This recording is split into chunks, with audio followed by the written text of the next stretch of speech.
How to queer a stroller. Settings. The playground. Upstage center.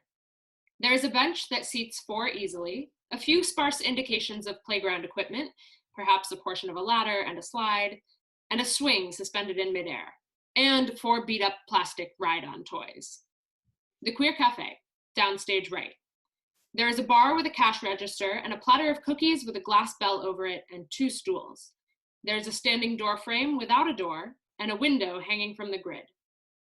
Jen's bedroom, down center left. There is a low bureau with a few toddler-related items on it, the suggestion of a full-size bed, and a stool for Norma to sit on. Production note. There are 3 to 5 non-speaking characters referred to as the millennial queers. They hang out in the Queer Cafe and do a social dance. Lights up on Jen in a tight spot, sitting on a bench next to a stroller. She is barefoot and wearing a pair of paper underpants, the kind they put on you after a pelvic surgery like a C-section, and a giant nursing bra with 2 huge water balloons in it.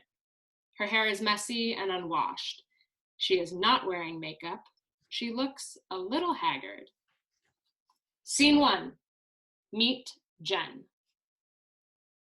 Hi, I'm Jen. I'm queer. You wouldn't know it, right? I mean, I have this baby and I haven't had sex in, oh God, I don't even know. So is it really relevant? My sexuality is mom. I'm the mobile support pod for this tiny human, and who wants to fuck that? Sorry. Do moms say fuck? I've only been doing this for 2.5 years. It's not that long. I mean, it's a very, very long time, but it's not a very long time, you know? Anyway, I'm queer. I think I said that. I can't really remember if I ate or showered today, much less whether I've told you something, but I can tell you exactly what time when this kid last slept, because that's easy. She didn't. And I can tell you last time she nursed, because it was 5 minutes ago. Yes, I'm still nursing. Fuck off. Anyway, how do you queer motherhood? It's the most intensely unqueer thing I can possibly think of. I mean, I guess I could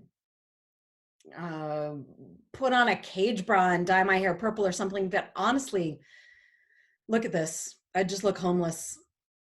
My goal every day is pants. Like, if I make it to the playground and I'm wearing pants, Yahtzee, I'm having a good day. Jen is not wearing pants. Lights come up on the playground where Jen has been sitting the whole time. Obviously, I'm not having a good day. Oh, the playground. The place where conversations go to die. By the way, this opening monologue has been entirely in my head. I haven't completed a sentence out loud since I went into labor. My kid's playing over there. Scene 2. The playground tango. You have to go down the slide, sweet pea, down, okay? You could get hurt going up. Come down, please. Now. No? Fine. Kate enters, pushing a stroller. This is Kate. She's even more intense than me about environmental toxins and attachment parenting, but somehow on her, it looks earthy and serene, and on me, it looks neurotic. Hey, Kate. Hi, Jen. How are you? Blah, blah, blah. Sweet pea, get your finger out of your nose, please. Blah, blah, blah, blah. Sleep, blah, blah, blah, blah. Here, have a wipe. Sweet pea, please share that toy, okay? Grabbing isn't nice. Sweet pea, no hitting, okay? Blah, blah, blah, blah, blah, blah, blah, blah. Okay, yes, you want the car and he wants the car. You both want the car. Here's another car. Oh, okay. How about I give him the other car? Blah, blah, blah, blah, blah, blah, blah, blah, blah. Chase, blah. Does that work? Okay, good job, Sweet pea. Elizabeth enters, pushing a stroller. This is Elizabeth.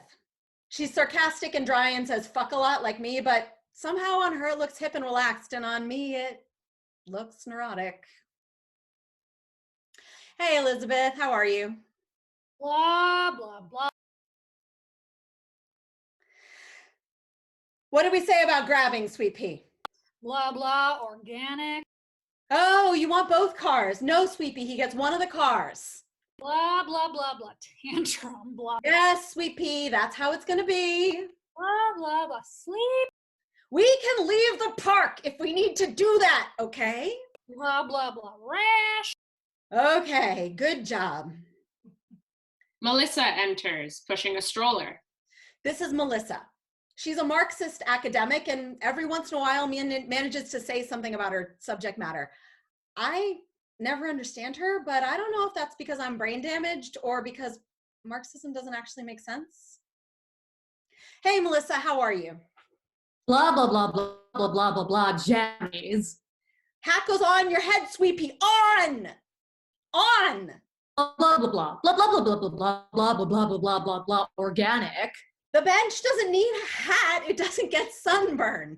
Okay, I can put sunscreen on then. We had this conversation and you chose a hat. I know you don't like sunscreen.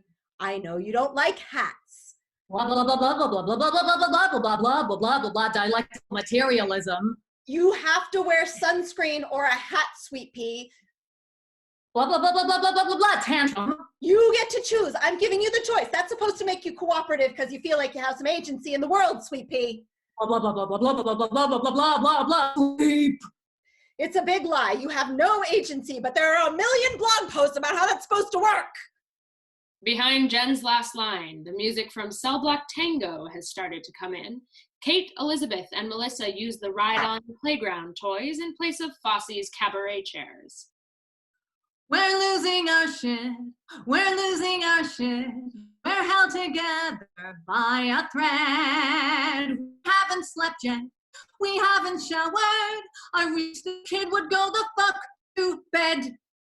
Nothing enters my house that isn't certified organic. I'm super careful. My son was exclusively breastfed until he was 12 months old.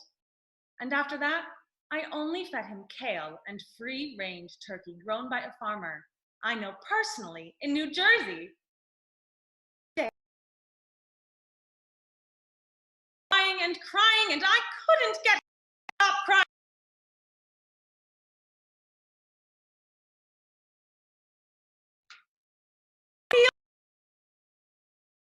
We're losing our shit. We're losing our shit. We're held together by a thread. We haven't slept yet. We haven't showered. I wish this kid would go the fuck to bed. I started taking the kiddo to support at picket lines when he was 3 weeks old. His first stuffy was a miniature of one of those giant blow-up rats. Everything in our house is union made. And then one day we had a play date with a kid who watched Paw Patrol. And that's when Chase entered our lives. Chase, a cop. But the kid just kept whining for Chase, Chase, Chase, Chase. I thought I'd lose it. So I got him one. On Amazon. Made in China. And what? We're losing our shit. We're losing our shit. I used to drink and have great sex. And then the kid came, and I'm a shit show. I think my husband might become my ex. When we decided to have a kid, we swore we'd keep our sense of irony. My husband bought Iron Maiden onesies. We gave the kid a mullet. Okay, her hair was naturally a mullet. For her first Halloween, I was a crew member from the movie Alien, and she was a horrifying skeletal slime ball exploding out of my chest. It was totally gross. But last night, I put her in this pair of jammies my mother sent me with this cute little frog on the butt. And I liked it. Go ahead, say it. I've lost my edge. We're losing our shit. We're losing our shit. We're held together by a thread. We haven't slept yet. We haven't showered. I wish this kid would go the fuck to bed.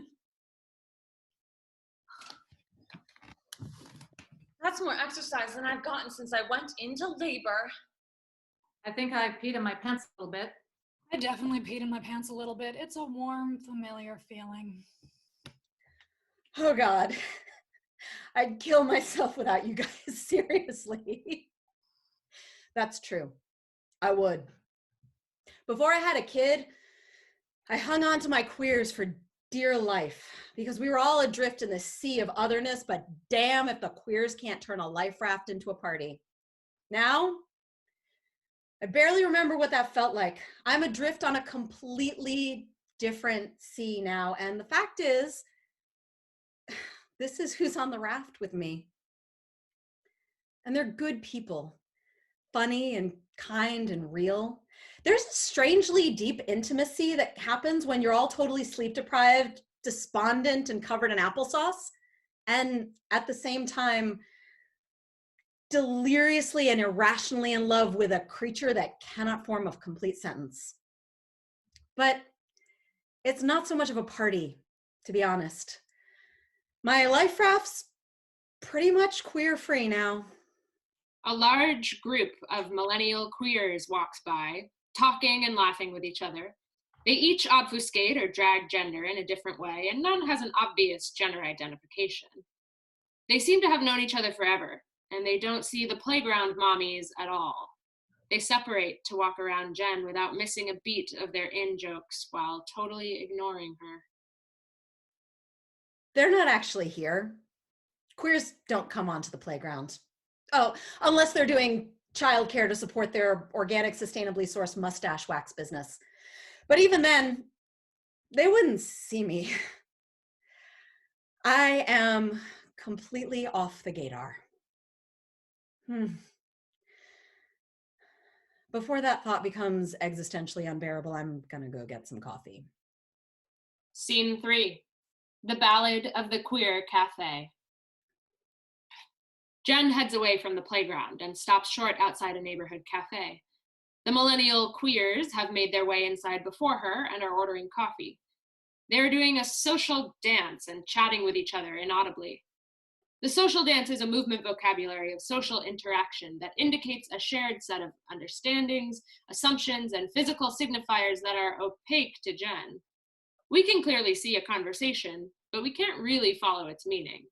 But the millennial queers obviously can. Jen is completely fascinated and totally frozen. A cardboard sign appears that says, "Just moved into the neighborhood," in Sharpie. I was going to get coffee in the extremely straight, unbelievably heteronormative Strollerville I live in. That's what I was doing. I don't know how to do that dance. Oh my God, I forgot. This is what queers look like now. Jen is suddenly terrified of the queers and cannot enter the cafe. Maybe I don't need coffee. I used to be femme. I used to have a cute little dancer body and go to sex parties. I picked up my first girlfriend by telling her I liked her chaps. She was actually wearing chaps. God, I haven't seen a woman in chaps in years. I picked up my second girlfriend in the soy milk aisle of the Park Slope Food Co-op because hashtag late 90s lesbian. I picked up my first dominant at a BDSM party by sidling up to her and asking her what a girl needed to do to get a spanking around here. I straight up said that. I had drawers full of fishnets and garter belts that I wore as clothing. God, I had balls. And the butches with their cufflinks and their collars and their polished shoes. Oh God, the butches.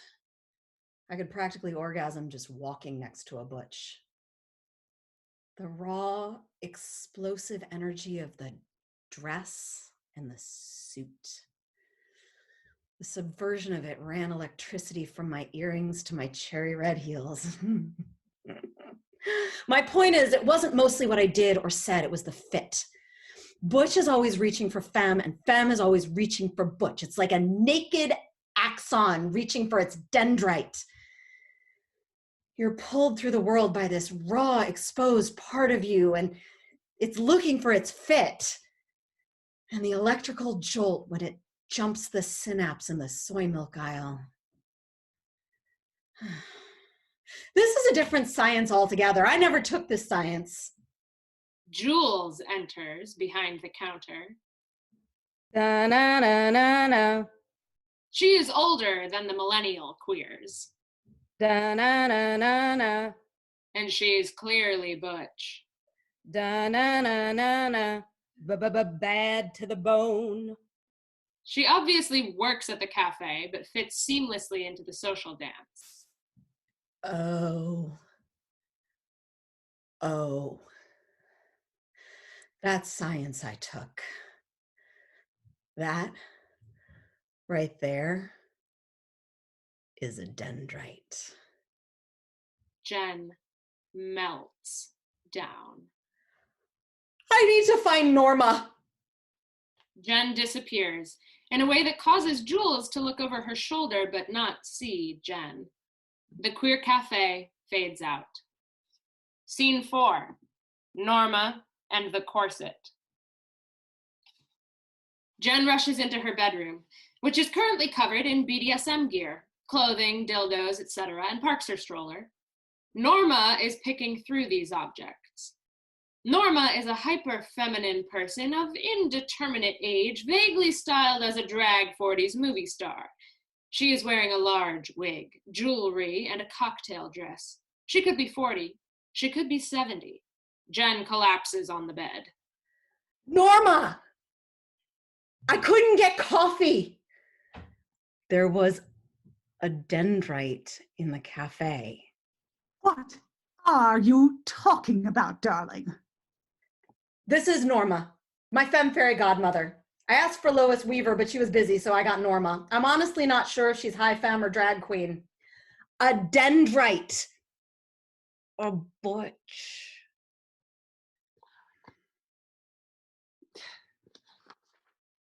I melted down. Look at me, Norma. You're a mess, honey, and not a hot one. I haven't been hot since my water broke. No one over here told you to do that, honey. That was all you. By the time you get back on your feet, all the lesbian bars will be closed. They can't stay in business when you people keep insisting on doing heterosexual things. This is cute. Norma, what are you doing? I'm digging through your past, darling. You're aware I'm a projection of your subconscious. About 5 minutes ago, these things spontaneously exploded all over the bedroom. Imagine my surprise. If there was a butch at the cafe, that explains some things. Was she appealing? What do you think? Put that stuff away. Those neural pathways are dead. I'm a mom. That's my sexual identity now. My sexual identity is throw up stained shirt. The kid's about to wake up. I'm going to take her to the playground. Jen exits with the stroller. She is slowly making her way to the playground while the next scene happens. Scene 5. Norma cleans up.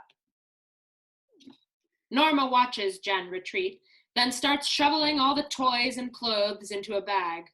She looks regretfully at the pile. Then she carefully chooses a few items that make a cute outfit, including a pair of heels and one medium-sized dildo. And she lays them out on the bed. This is what I'd wear, butch or no butch. My favorite part of femme isn't the butch. Though I do like the butches, darling, don't misunderstand me. It's not the butches. It's the straight cis men. I'm not for them. Oh, they hate that. That's my superpower, to walk through the world in this dress and not be for them. I don't want them. I don't even see them. That's some deep spell work there. That's some profound disruption of the space-time continuum. The next thing he knows, the ground he's walking on crumbles right beneath him. He doesn't know who he is or what he's about. It's adorable. It never gets old. Scene 6, playground fight song. And we're back at the playground, where I have zero lingering feelings about my entire queer identity having been completely erased by gestating and giving birth to a small human. When does the Paw Patrol part of things end? Asking for a friend. Do you think Chase and Marshall are a little extra friendly? I never saw that. I'm probably making it up. It's been so long since I've been around a queer relationship. You live in a queer relationship. When was the last time you felt like you were in a relationship with your spouse? Like a relationship, not a please pick up baby wipes on your way home relationship. Has anyone even had sex since our kids were born? Sometimes I talk Jeff through it and let him rub it out. Like, you just lie there next to him? Talking sounds more exhausting than just letting him fuck you. Do you get naked? No, I don't get naked. No one sees me naked. Not even me. I took the full-length mirror out of the bathroom. I haven't tried on clothes in a store since I gave birth. I get my clothes at the Goodwill when I absolutely have to. It's all gonna get apple juice and Crayola all over it anyway. What's the point? Seriously, someone should market mommy smocks. One for every day of the week, like kids' underwear. Who invented that shit anyway? Like I need another tantrum in my life because I didn't do laundry and we have to wear the Wednesday underwear on Tuesday. I'd wear a mommy smock if it had pockets and washed itself.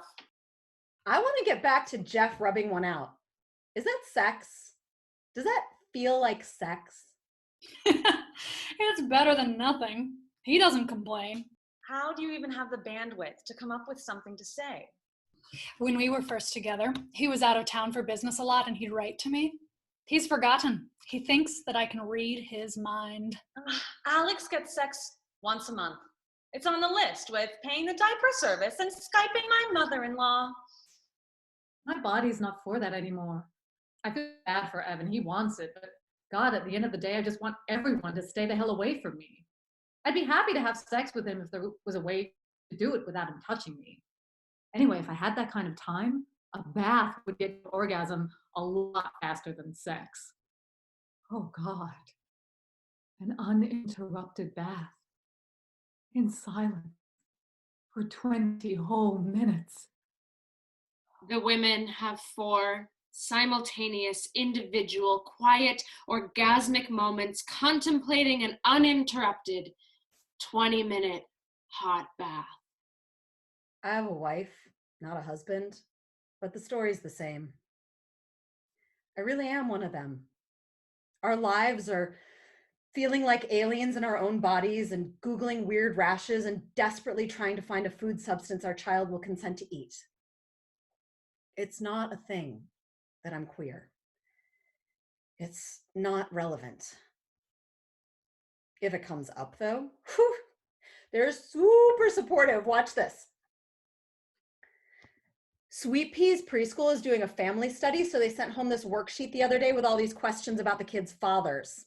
What? In this neighborhood? That's so inappropriate. Doesn't she go to Little Beans? I know someone on the board. I can call them. What year is this? Do you see what I mean? So I feel like a dick for thinking they're not really my people. And hey, this is where I am. This is my world. I live in this world without any of my people. I'm the queer person that all my straight friends know. The women have all been staring at Jen. Wait, you guys, that was my internal monologue. You didn't hear that, did you? Oh God, you heard that. I was relying too heavily on theatrical convention. Shit. Guys, I'm so sorry. You know I love all 3 of you. I couldn't live without you. We've all got your back, Jen. It must be really hard to be surrounded by straight people. It must feel a real loss of identity. Like your whole world has been erased. I Imagine you feel very disoriented. We don't have lived gay experiences, but please know, we really see you. We're here for you. Can picket, little beans. Start a petition. What do you think? I'm ready for a petition. We could do a social media campaign. The music to the University of Wisconsin's fight song begins to play while Jen desperately tries to mop up her mistake. Whoa, guys, it's really not that big a deal. This kind of thing happens all the time. It was just a funny story. I super duper appreciate your support, though. We are super awesome allies. We're all about the gay. My cousin's uncle's friend is queer. I boycott Chick-fil-A. We're working on that pronoun thing. We swear we'll get it right. I bugged my representative about the end of fight. My son is 3, he likes pink dresses. I think that's okay. I even read him Heather has 2 mommies yesterday. I'm kind of curious about gay sex and how it works, but I won't ask because I'm not one of those cis-het jerks. You guys are great. Seriously, I appreciate you all so much. I feel so comfortable around you all. It's so great that you accept me so much. It's great to be accepted by the dominant culture. You know, it's so much easier. It's so tiring being other, so exhausting and not having any civil rights-y.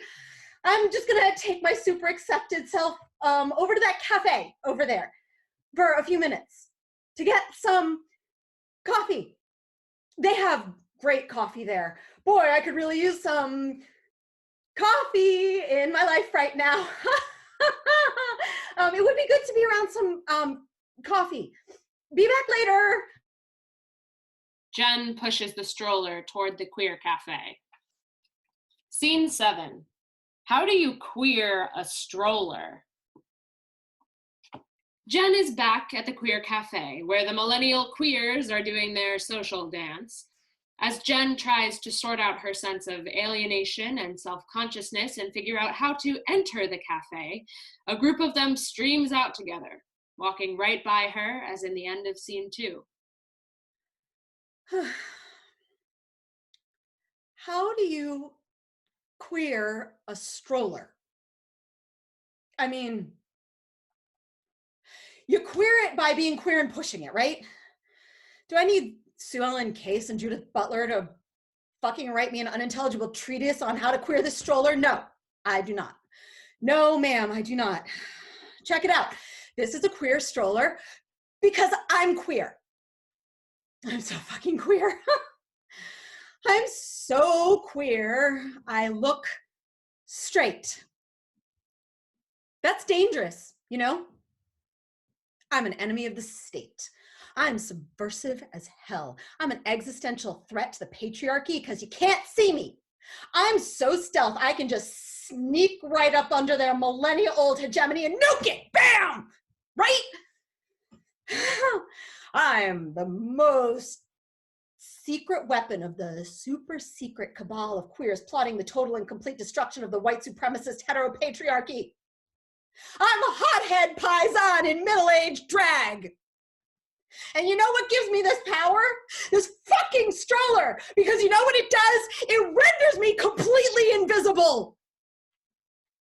Scene 8. Elizabeth gets it. Jen rushes away from the cafe and runs into Elizabeth, who's leaving the playground. Hey, I thought you were getting coffee. Yeah. No.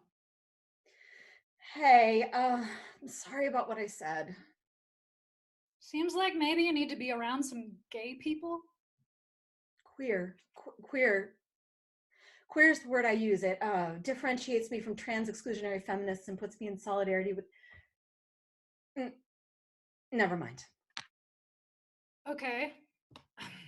So it seems like you maybe need to be around some queer people. If you find some on the playground, let me know. There's a cute one who just started working at that cafe. You saw that? Yeah, everybody saw that. You thought you all were invisible? We're straight, but we're not brain dead. Even I think she's hot. She? Anyway, go in there and order a coffee. You'll feel better. I can't go in there looking like this. So find some different way to look. You can't never go in there again. You need coffee. This kid is about to wake up. I gotta go. Elizabeth leaves Jen standing on stage, dumbfounded. Jen slowly walks to the bedroom, pushing the stroller. Scene 9. Norma gets Jen ready. Jen enters the bedroom and parks the stroller. She's thinking hard. Norma, I need you to dress me. You know, like a grown-up. What's the occasion, darling? I thought you were fully committed to an elastic waistband aesthetic. I need to get some coffee from the dendrite. Oh. You understand that the signifiers have all been colonized? We have to find each other by smell now. I'll see what I can do. Norma starts getting Jen into high femme drag. The signifiers are all there, but none of it fits very well, and by the end, Jen ends up looking pretty ridiculous. I was at a bar in Williamsburg, and there was this hot butch with a flannel shirt and an undercut. So I sidled up to her and looked out from under my eyelashes. False, naturally. Better to look out from under false eyelashes. Anyway, she was making me work for it. But I've got skills. I've got years and years of skills. So I crossed my legs. I snapped my purse open. And you know what happened? A cis man walked in wearing the exact same flannel shirt and undercut, put his arm around her and walked her to a table. Do you see what I'm getting at? All the signifiers have been colonized. Oh, no wonder you're invisible. Look at you, you don't even have tattoos. You can't help it, I know. I'm gonna try. Okay, honey, I'm gonna try. You're gonna need bangs, honey. And curling iron. And I'm gonna wing your eyeliner for you this time. But I can't be there for you every day. You're 15 years too late, honey. No one cares about butch femme. Gender warriors are all fluid now. The binaries are enslavement, not sex. Your gender is pushing against something that isn't there anymore, honey. It's a little sad for you, to be honest. They can't see you because you're not relevant. Do you understand what I'm saying? Okay, honey. That's the best we can do, I'm afraid. Jen wobbles out of her bedroom in ridiculous high femme drag, grabs the stroller, heads to the cafe.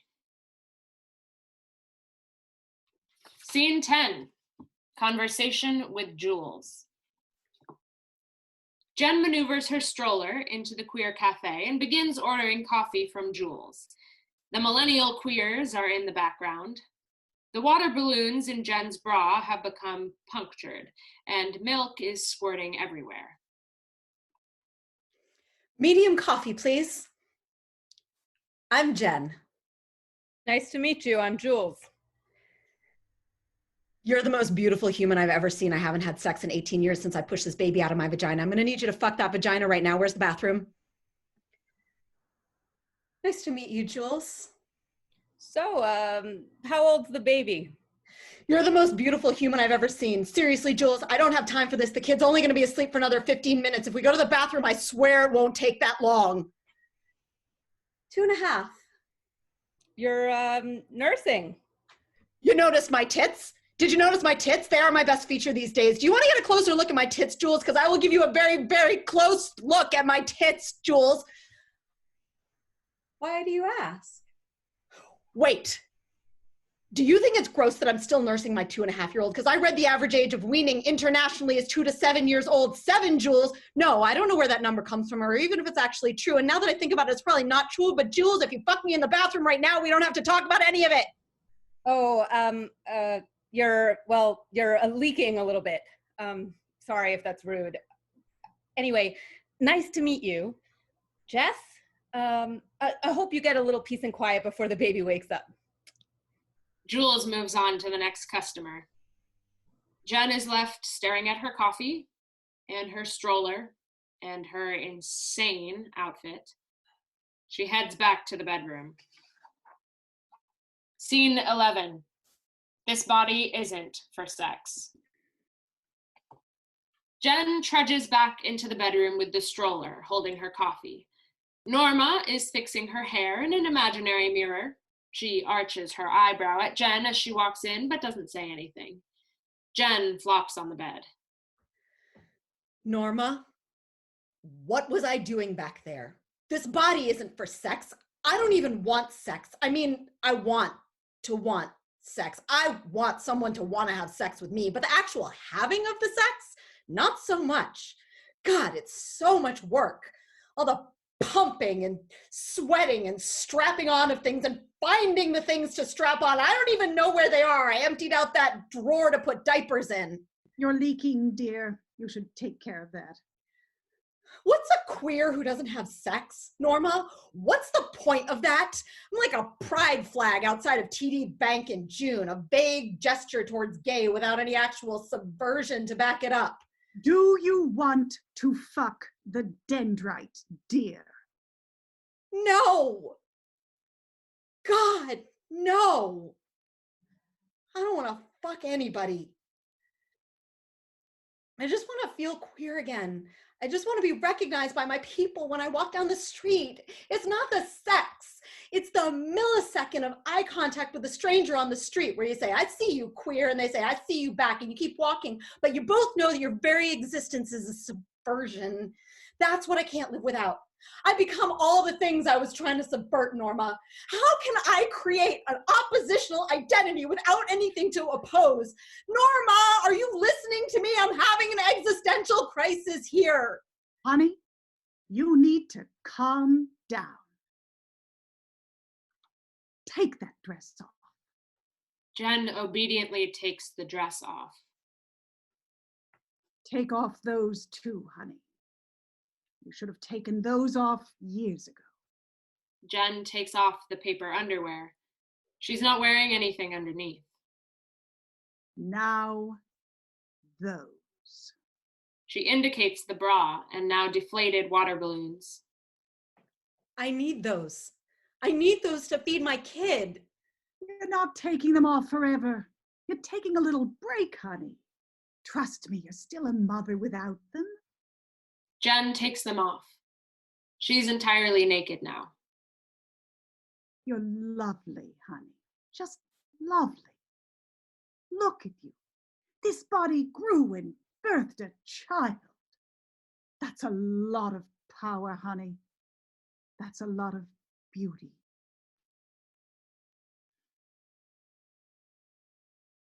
Put this on. She hands Jen a simple dress that happens to look really nice. There's nothing queer about that dress, honey. Except you. You're wearing it. Do you understand what I'm saying? Now, come with me. Norma leads Jen over to the queer cafe. Scene 12. Showdown at the queer cafe. Norma enters with a flourish, holding the door open for Jen and her stroller. She sachets to the counter and sits on a stool like a vamp. She crosses her leg. She snaps her purse open. She looks at Jules from under her false eyelashes. Well, hello, handsome. What can I get you, ma'am? It feels like a latte sort of day. I haven't seen you here before. I haven't seen you either. Oh, this cafe has a lot of customers. You might not remember me. That seems unlikely. Oh, you're very sweet. Are you new? You could say that. Hmm. I bought the cafe about a month ago. Oh, Just starting to get to know the regulars. I believe you've met Jen. She and her wife live just over there. Oh, sure, I remember you. I guess you've been coming here for a while? I seem to have acquired some new regulars now that the cafe is a little queerer. Let me introduce you. Jules brings Jen over to the millennial queers and begins to introduce her around. Jen gradually relaxes, and the conversation fades into the background. As Norma talks, Jen begins to pick up a few of the gestures from the social dance and eases herself into the flow of the conversation. The social dance continues through Norma's speech, but the lights shift so that Norma is the focus, and the social dance starts to seem like it's in the past. That wasn't Jen's first existential crisis, or her last one. I secretly threw away last of her elastic waistband pants the other day. Now she thinks perimenopause is messing with her memory. Ah, those millennials are adorable. I was at Ginger's with my girlfriend on Pride. Yes, I have a girlfriend. There's a lot you don't know about me, honey. She's the most beautiful butch you've ever seen. She has that bristly, short hair on the back of her head. I just about orgasm every time I run my hands over it. In any case, the bar was full of millennials bending their genders in 1,000 different ways. Darling, it was a cornucopia of gender variation, truly spectacular. And there she was, with her delicious bristly hair and pressed shirt and perfectly matched tie. And I sat on her lap and sipped the drink she bought for me. I looked around, and this sweet young thing looked at me and mouthed, "You're gorgeous," and blew a kiss. And this human was wearing men's tuxedo pants, a boxy white t-shirt, and mascara, and a fake beauty mark, and I couldn't begin to guess their pronoun. They said, "You're gorgeous." They meant the two of us. They meant the crusty old butch femness of the two of us together. And I said, "Sweetheart, you're gorgeous too. We're all gorgeous. Even you." My generation needs to relax and let the kids keep things moving. But I'm sticking with femme. The kids need me to push against as much as they need the straight folks. They're subverting my gender the way I subverted my mother's. I don't want to let them down. Besides, it's time for me to go on my break. I have a beautiful butch waiting for me at the bar, with her bristly hair and pressed shirt and perfectly matched tie. She'll pull out my chair and get my drink. I'll run my hands on the back of her neck and make her feel like the king of the world. It's a good game, and I'm not tired of playing it yet. Lights almost all the way out. Jen re-enters. She's wearing regular clothes now and is generally groomed like an adult, except that her face has been painted by a small child to look like a cat. Norma, come on. What, darling? It was a good ending. It was. So what's the problem? You're supposed to be off stage. These people want to go home. They want to pay the babysitter and think you know something they don't. I don't know a single fucking thing, Norma. Norma's contract ran out when Sweet Pea turned 3, and I got chucked back out into the queer existential void. My kid got older, and I learned how to live with not knowing what the fuck I was doing most of the time. It involved a lot of eye rolling. My eye rolling muscles are like Arnold Schwarzenegger. Jules flirts with me a little bit, and it makes me feel like a human being for a minute or two. The millennial queers are sweet, but they kept inviting me to things that started at 10 o'clock. Looking at their Tinder feeds was an education, I'll tell you that. I never figured out how to queer a stroller. The kid just grew out of the stroller. I think that's how it's going to be. It's not comfortable, but I'm getting used to... Mom! What are you doing? My long black tutu isn't in my room. Sweet Pea, I'm almost done here. Give me a second. Fine. But the thing you were cooking boiled over and spilled on the cat. Shit, fuck, shit. I don't have an ending for you. Parenting doesn't end. Lights out for real this time.